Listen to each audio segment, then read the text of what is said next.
Hey guys, welcome to another edition of Loddy's NBA Locks. Went 1-2 last night, so I have some making up to do. Let's get right to it. First lock, Los Angeles Clippers +2 in Detroit.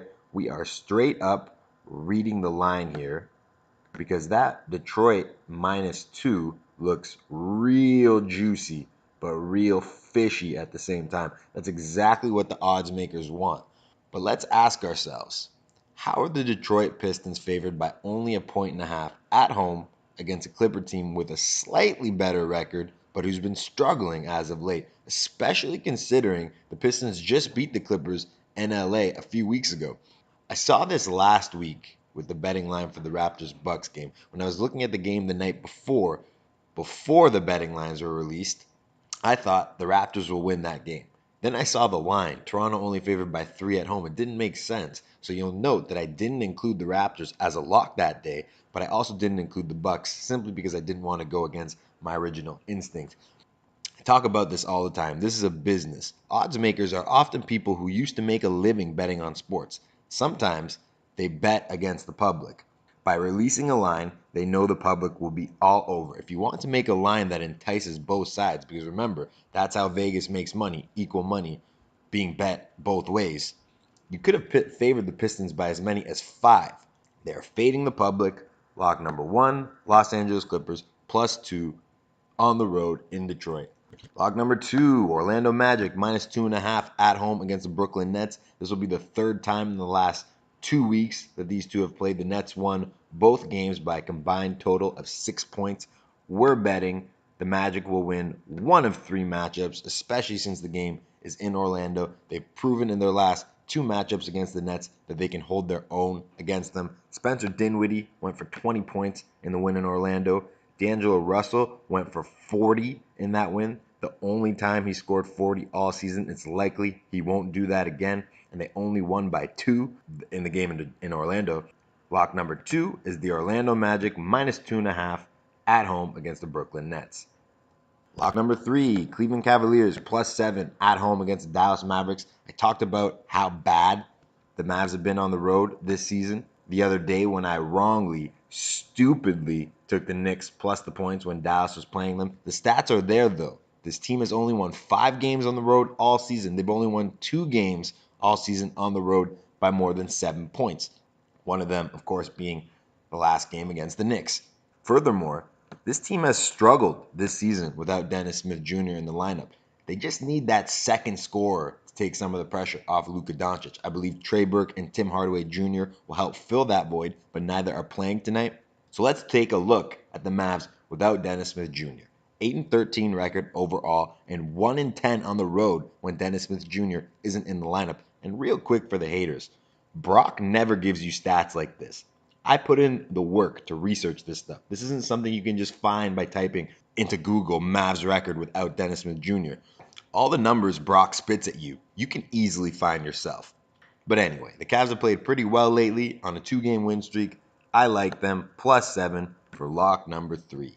Lock number 4, Denver Nuggets -1.5 in Minnesota. The Wolves are still without Rose, Teague, Jones, and Covington. They're asking too much of Jared Bayless, who hadn't played much this season for a reason. Torrey Craig is going to make Andrew Wiggins' life hell. This guy did as good a job as anyone last night on James Harden, who just barely kept his streak 25 straight games with 30 or more points alive last night with a late, tough 3-point make. Towns and Jokic cancel each other out. I'll take Jokic all day, every day over Towns. But Towns is capable of outplaying him on a given night, especially at home. So it really comes down to the other guys on the Nuggets versus the other guys on the Wolves. And the Wolves have a lot of injuries, and the Nuggets have proven all season long that they are deep. Someone different can come through on a given night, whether it's Will Barton, Trey Lyles, this Malik Beasley kid who's been balling lately, dropped 35 last night. Monty Morris having a great season. Miles Plumlee. They don't even need Jamal Murray and Gary Harris, who both might play tonight, to beat this Wolves team. Lock number 4, Denver Nuggets -1.5 in Minnesota. Lock number 5, Phoenix Suns -2.5 at home against the Atlanta Hawks. The Hawks are on a long road trip. This is the second night of a back-to-back and their third game and fourth night. All in all, it's been a successful road trip. 2-3, very competitive loss against the Blazers. Last night against the Jazz, they held a nice lead in the second quarter, and it was back and forth till about midway through the third when Utah started to pull away. While the Suns have lost 9 straight, they are clearly the motivated team. They'll be getting DeAndre Ayton back tonight. He'll give them a boost. But most importantly, he will move Richaun Holmes to the bench. This guy is one of the best big men in the league coming off the bench, by the way. These are 2 bad teams, so I'll take the one playing at home. Lock number 5, Phoenix Suns, -2.5 at home against Atlanta Hawks. Lock number 6, Sacramento Kings, +3 at home against Philadelphia 76ers. This is the most respect I've seen the odds makers give the Kings this season, making the 76ers, fresh off a win in Golden State, just 3-point favorites. They will miss J.J. Redick tonight. This is a team already short of 3-point shooters, guys who can space the floor.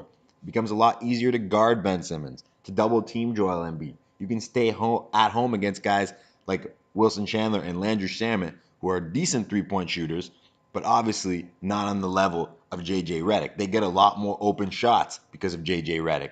They don't have any other guys who you never want to leave open. They only have one, and that's J.J. Redick. Basketball is a lot like dominoes. If you can't replace one of your pieces with another, all the dominoes will collapse. I'll come up with a better analogy, but you get it. Willie Cauley-Stein and Harry Giles can D up against Joel Embiid. They may not even have to double team him.